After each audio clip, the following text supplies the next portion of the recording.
Hello guys, आज की इस वीडियो में हम बीएससी थर्ड ईयर का जो फिजिक्स का पेपर होता है।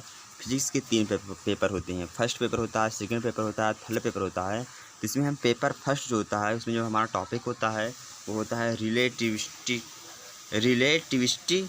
एंड स्टैटिस्टिकल मैकेनिक्स होता है। इसमें टोटल टाइम को दिया गया 2 आवर्स इसमें टाइम होता है और मैक्सिमम मार्किंग इसमें 75 है। 100 क्वेश्चन दिया जाता है। इस नोट में लिखा है सभी प्रश्न अनिवार्य है। प्रश्न पत्र में कुल 100 वास्तुनिष्ठ प्रश्न है, यानी बहुकल्पी है या ऑब्जेक्टिव क्वेश्चन है।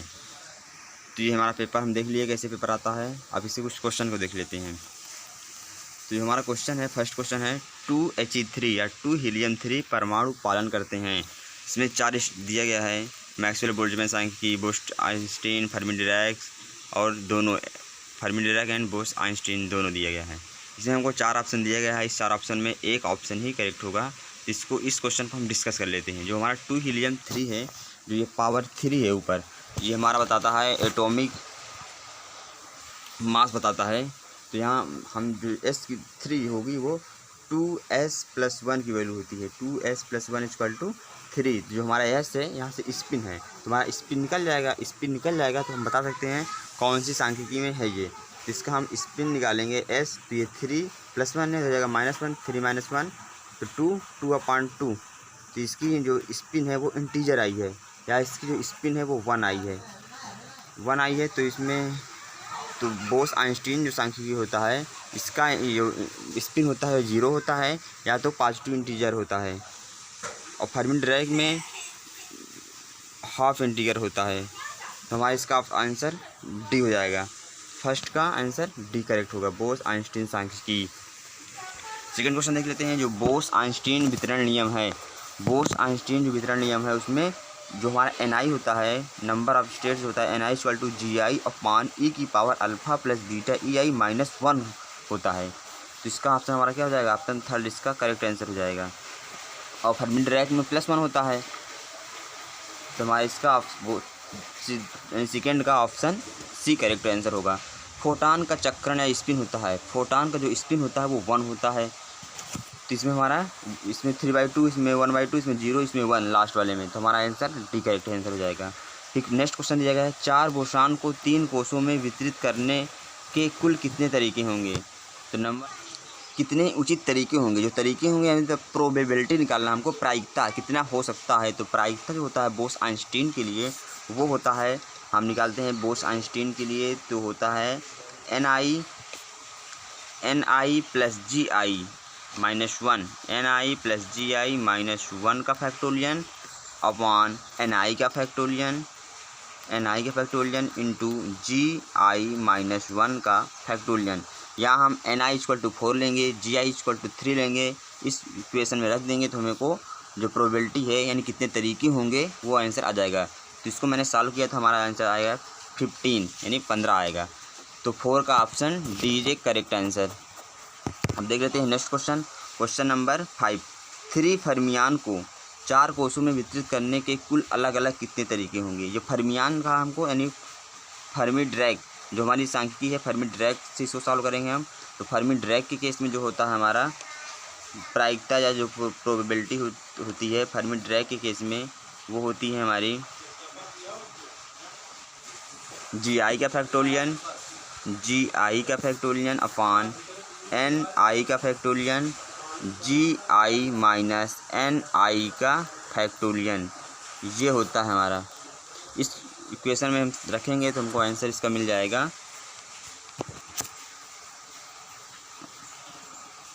ऑप्शन हमको ए 4 आंसर इसका करेक्ट आंसर आएगा। क्वेश्चन नंबर नेक्स्ट देख लेते हैं। जार्टमैन को प्रयोग में जो प्लेट से दूरी होती है इनमें से किसका माप होती है? तो जार्टमैन प्रयोग में जो प्लेट से दूरी होती है वो हमारी आणविक चाल की माप होती है। तो इसका option B correct answer. Question number 7। Photon gas के लिए कौन सी सांख्यिकी प्रयोग की जाती है? फोटान गैस का जो स्पिन होता है वो 1 होता है। तो ये हमारी बोस आइंस्टीन को फॉलो करते हैं। Question number 8। यदि EF तांबे की फर्मी ऊर्जा है और तो 0 केल्विन ताप पर एक इलेक्ट्रॉन की जो औसत ऊर्जा, जो हमारी औसत ऊर्जा होती है, ये औसत ऊर्जा = 3/5 3/5 इंटू फर्मी एनर्जी, ये होती है हमारी। तुम्हारा option A is correct answer, ये ऑप्शन मिल रहा है 8 का ए।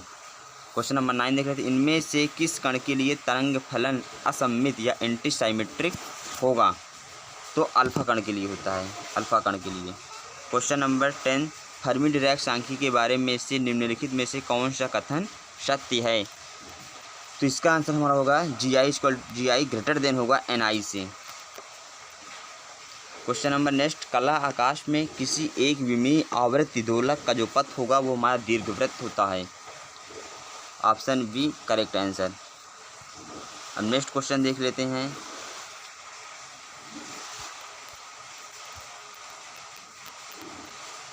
जो हमारा बोल्ट्जमैन कैनोनिकल सूत्र है NI=AE⁻β EI में से जो बीटा इकाई होती है, जो बीटा का फार्मूला होता है β= वो 1/kT होता है, 1/kT के बोल्ट्जमैन कांस्टेंट टी टेम्परेचर, ये हमारा टेम्परेचर के व्युत्क्रम के समान होता है। तो ऑप्शन इसका बी करेक्ट आंसर होगा।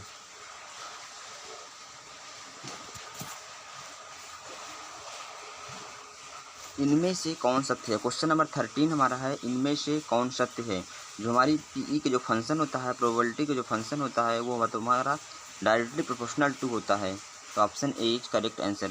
क्वेश्चन नंबर 14, यदि कला बिंदुओं के कला आकाश के विभिन्न भागों में पाए जाने की प्रायिकता समय से स्वतंत्र हो तो ऐसा निकाय होगा हमारा तापी साम्य अवस्था में हो सकता है, यांत्रिक साम्य अवस्था में भी हो सकता है, सांख्यिकीय साम्य अवस्था में भी हो सकता है। तो हमारा ऑप्शन डी करेक्ट आंसर होगा, उपयुक्त सभी में हो सकता है। जो हमारे इंट्रॉपी S तथा उष्मागतिक प्रायिकता के बीच बोल्ट्जमैन संबंध होता है, तो ये संबंध होता है X=K log ओम भी कह सकते हैं, इसको ओम होता है। नेक्स्ट क्वेश्चन देख लेते हैं, किसी दी गई स्थूल अवस्था के संगत यदि सूक्ष्म अवस्थाएं समसंभावी होती हैं तो यह कथन निम्नलिखित में से किसके अनुसार है? तो संपूर्ण प्रायिकता अभिक्रियति। तो हमारा ऑप्शन इसका सी करेक्ट आंसर हो जाएगा। देख लेते हैं next question. Question number 14, Boltzmann canonical वितरण नियम या NI=AE⁻β EI के बारे में निम्नलिखित में से कौन सा कथन सत्य है?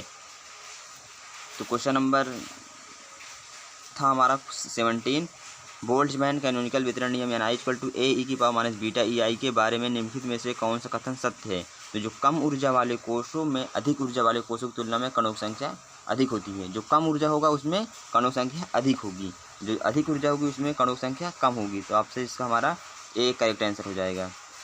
क्वेश्चन नंबर 15, क्वेश्चन नंबर 18, ऊर्जा संवितरण नियम के अनुसार प्रत्येक स्वतंत्र कोटि के संबंध जो ऊर्जा होती है वो हमारी हाफ KT होती है।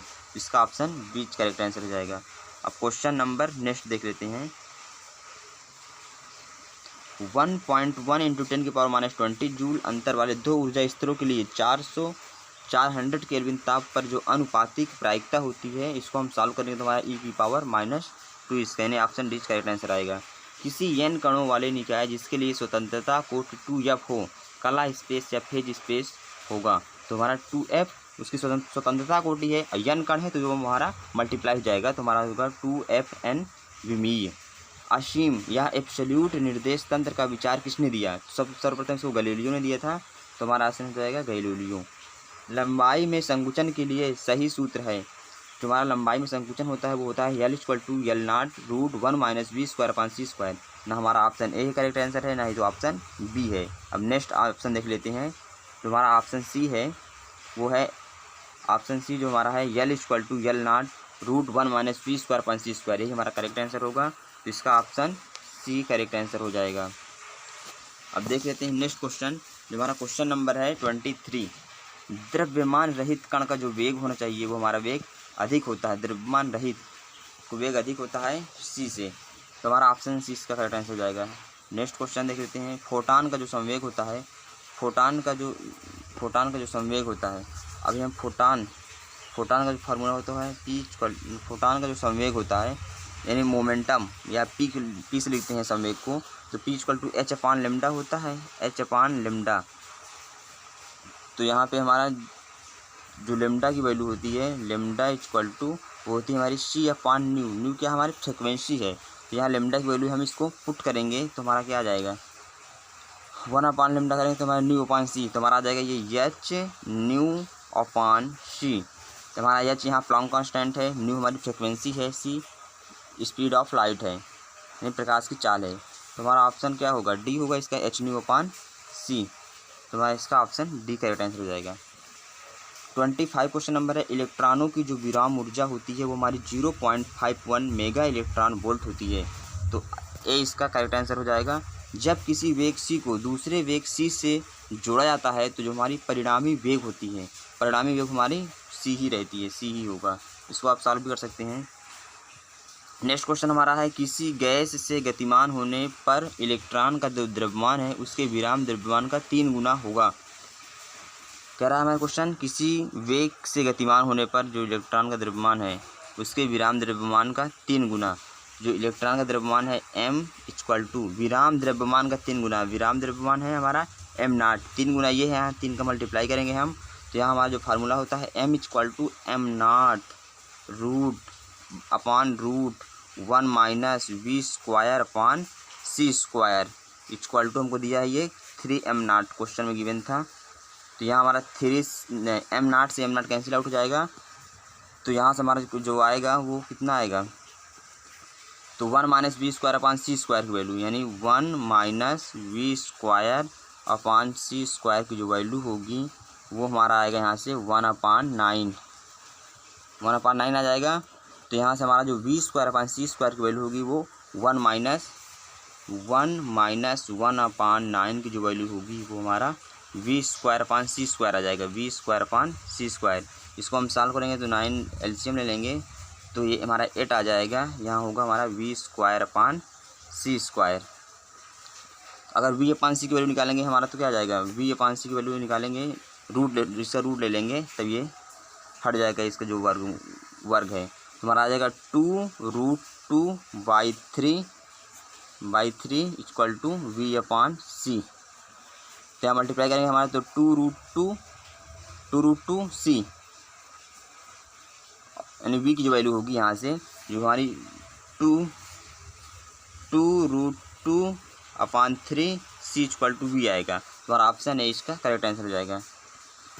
नेक्स्ट क्वेश्चन देख लेते हैं, क्वेश्चन नंबर 28, एक समान पासा उछालने पर ऊपर जो अंक आता है 6 ऊपर आने की जो प्रायिकता होगी, हमारा जो पासा होता है उसमें 6 अंक होते हैं, 1 से लेकर 6 तक होता है, तो हमारी 6 ऊपर आने की प्रायिकता क्या होगी, या 1 आएगा या 2 आएगा या 3 आएगा या 4 आएगा या 5 आएगा 6 आएगा, यानी जो उसकी प्रायिकता है वो हमें 6 लाना है और पूरे टोटल 6 फलक है, यानी 6 में से 1 आएगा तो 1/6 की प्रोबेबिलिटी हो जाएगी। तो इसका ऑप्शन सी करेक्ट आंसर हो जाएगा। नेक्स्ट क्वेश्चन देख लेते हैं, यदि विभेदित किए जा सकने वाले n कणों को 2 भागों में वितरित किया जाए तब सबसे अधिक प्रायिकता वाली स्थूल अवस्था होगी। तो हमारी क्या होगी सबसे अधिक प्रायिकता वाली, n/2 कामा n/2 होगी। तो इसका हमारा ऑप्शन बी करेक्ट आंसर हो जाएगा, ऑप्शन इसका बी करेक्ट आंसर हो जाएगा। नेक्स्ट क्वेश्चन देख लेते हैं, किसी कण के सापेक्षिक संवेग p या मोमेंटा तथा कुल ऊर्जा एनर्जी जो है ई के बीच जो संबंध होता है वो होता है E square equal to P square C square plus m not square 6/4। यहाँ E energy, P momenta, C speed of light, m not rest mass, C speed of light.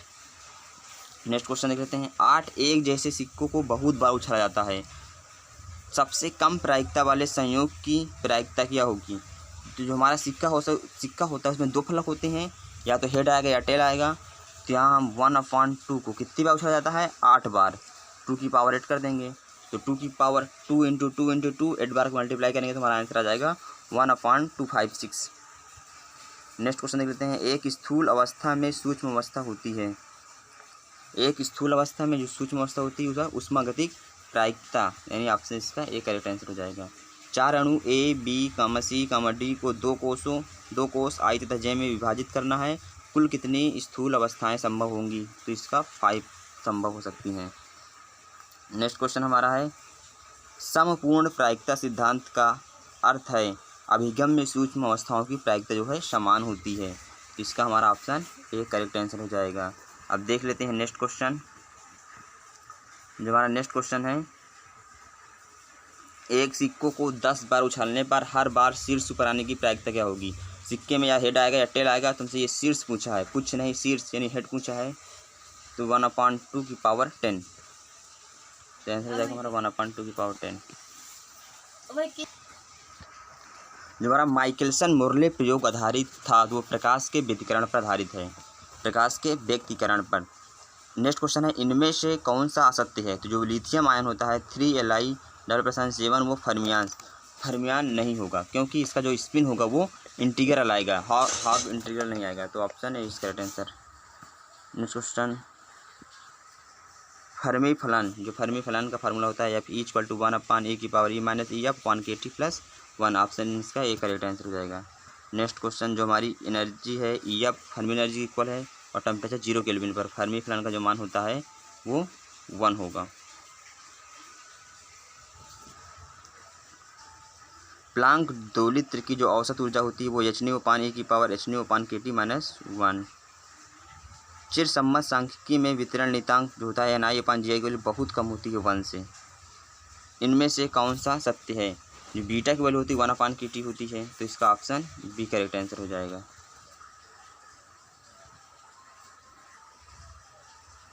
समय विस्तार के लिए सही संबंध है, जो टी की वैल्यू होती है T0/√1 - v²/c², ऑप्शन बी इसका करेक्ट आंसर हो जाएगा। देख लेते हैं नेक्स्ट क्वेश्चन हमारा क्या है।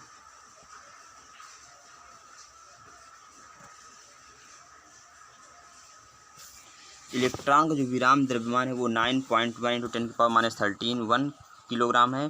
प्रकाश के वेग 3/5 को गुना वेग से गतिमान होने पर इसका द्रव्यमान लगभग होगा। तो इसको हम m ये फार्मूला से सॉल्व करेंगे। जो हमारी m होती है वो m=m0/√1 - v²/c²। इस फार्मूले से हम इसको सॉल्व करेंगे। जो वैल्यू दिया गया है, विराम द्रव्यमान m0 की वैल्यू दी गई है, और जो यहाँ है प्रकाश के वेग के 3/5 गुना वेग से, यानी प्रकाश का जो वेग है वो प्रकाश के वेग के 3/5 गुना इसके, यानी 3/5 × c। इससे सॉल्व करेंगे वैल्यू रखकर, तो हमें जो m की वैल्यू आएगी वो 4.5 × 10⁻31 किलोग्राम आएगी। इसका बी आंसर करेक्ट आंसर हो जाएगा। नेक्स्ट क्वेश्चन, इनमें से कौन सा गैलीलियन रूपांतरण के अधीन अचर नहीं रहता है? तो हमारा जो वेग है वो अचर नहीं रहता है। किसी स्थूल अवस्था के लिए ऊष्मागतिक जो प्रायिकता होती है वो प्रायः सूक्ष्म अवस्थाओं की संख्या के बराबर होती है। इसका हमारा ऑप्शन सी करेक्ट आंसर हो जाएगा। जो साम्य अवस्था में जो होती है हमारी एंट्रोपी तथा प्रायिकता दोनों की वैल्यू मैक्सिमम होती है या दोनों की वैल्यू अधिकतम होती है, तो इसका आंसर करेक्ट आंसर हो जाएगा। नेक्स्ट क्वेश्चन देख लेते हैं। कला आकाश को विभाजित किया जाता है कोशों में विभाजित किया जाता है। एक विमीय आवृत्ति दोलक के लिए कला आकाश में दीर्घवृत्तीय पथ की अर्धमुख्य अक्ष की जो लंबाई है दोलन की कुल ऊर्जा के साथ बदलती है, e⁻1/2 पे कांस्टेंट रहती है। किसी गैस के लिए औसत आणविक स्थानांतरीय गतिज ऊर्जा जो होती है वो हमारी ½ kT होती है। तो इस वीडियो में बस यहाँ 50 क्वेश्चन तक। इसके बाद हम मिलते हैं आपसे नेक्स्ट वीडियो में अगले के जो 50 क्वेश्चन है वो हम डिस्कस करेंगे। तो थैंक्स फॉर वाचिंग वीडियो। अगर वीडियो आपको अच्छा लगा हो तो लाइक कर दें। नेक्स्ट वीडियो हम आपको जल्दी ही प्रोवाइड कराएंगे, तो आप चैनल को सब्सक्राइब नहीं किए हैं, चैनल को सब्सक्राइब कर लीजिए और नोटिफिकेशन को ऑन कर लीजिए, ताकि मैं जब भी वीडियो डालूं तो आपको नोटिफिकेशन उसका मिल जाए और आप उसे देख सकें और आपसे वो वीडियो मिस ना हो।